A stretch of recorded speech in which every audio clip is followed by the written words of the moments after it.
데살로니가 2장의 말씀입니다. 진실한 복음을 전하는 사역자와 고난 중에도 말씀을 받은 성도의 모범에 대한 내용이 2장에 나옵니다. 바울은 자신의 사역이 헛되지 않았고 하나님을 기쁘게 했다라고 하는 그 동기로 출발한 것을 설명하면서 사랑과 희생으로 섬겼다라고 하는 것을 강조합니다.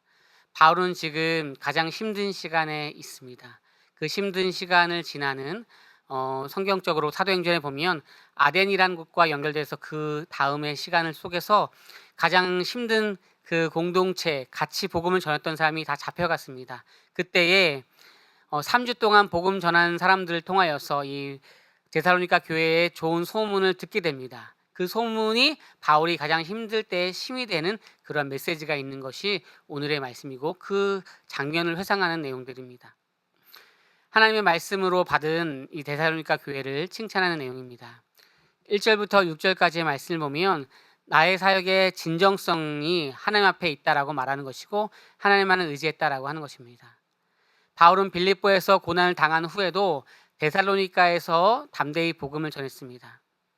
간사함이나 속임수, 탐심이 아니라 오직 하나님께서 맡기신 그 사명으로 정직하게 전했다라고 하는 것이죠. 우리는 사람에게서 영광을 구하지 않습니다.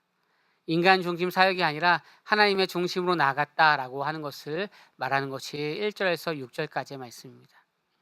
7절에서 12절까지의 말씀은 목회자의 태도, 또 어떻게 그런 목회자가 나아갔는가라고 할 때 유모와 같이 아버지와 같이 헌신했다라고 하는 것이죠.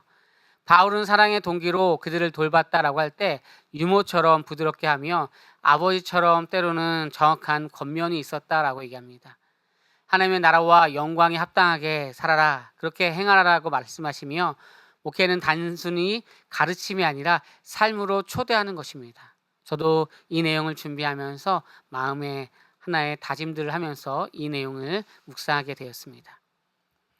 13절의 말씀은 한 절이지만 이 전체 2장을 아우르는 핵심 절입니다. 데살로니가 사람들이 3주 동안 복음을 받았지만 이것을 사람의 말이 아닌 하나님의 말씀을 받아서 그들에게 믿음과 소망과 사랑의 본된 모습이 아가야와 또 마게도냐에 퍼지게 된 것이죠. 하나님의 말씀으로 받으니 진실로 그러하다라고 하는 것이죠. 데살로니가 성도들은 바울의 말을 하나님의 말씀으로 인식하고 믿음으로 받아들였습니다. 이 말씀이 그들 안에 역사하고 있음을 말하는 것이며 성령의 내적 역사와 말씀의 능력을 설명하고 있는 것이죠. 어떻게요? 하나님의 말씀을, 아니 때로는 바울의 말을 하나님의 말씀으로 받은 것입니다. 14절부터 16절까지의 말씀은 고난 중에도 믿음을 지킨 교회다라고 말하는 것인데요. 너희도 유대에 있는 하나님의 교회를 본받아 같은 고난을 너희도 당하였으나 데살로니가 교회는 유대 교회처럼 핍박을 많이 당했습니다. 복음은 항상 고난과 함께 옵니다. 복음은 항상 고난과 함께 옵니다. 여러 가지 이유가 있겠죠. 상황이 힘든 것들도 있고요. 이제 복음을 따라갈 때에 이제 복음을 따라가는 사람들을 향하여서 많은 사람들이 그들을 핍박하고 가정 가운데 뭐 한 명이 믿었다라고 하면 그러겠죠. 또 다른 이유로 거짓된 복음을 가지고 들어온 사람들과 함께 어려움 속에서 있는 일들이 그 당시에 많이 있었습니다.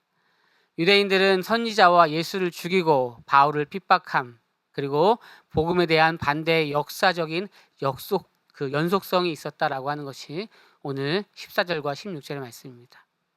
그러면 복음적인 적용을 한번 해볼까요? 사역의 동기가 무엇이었습니까?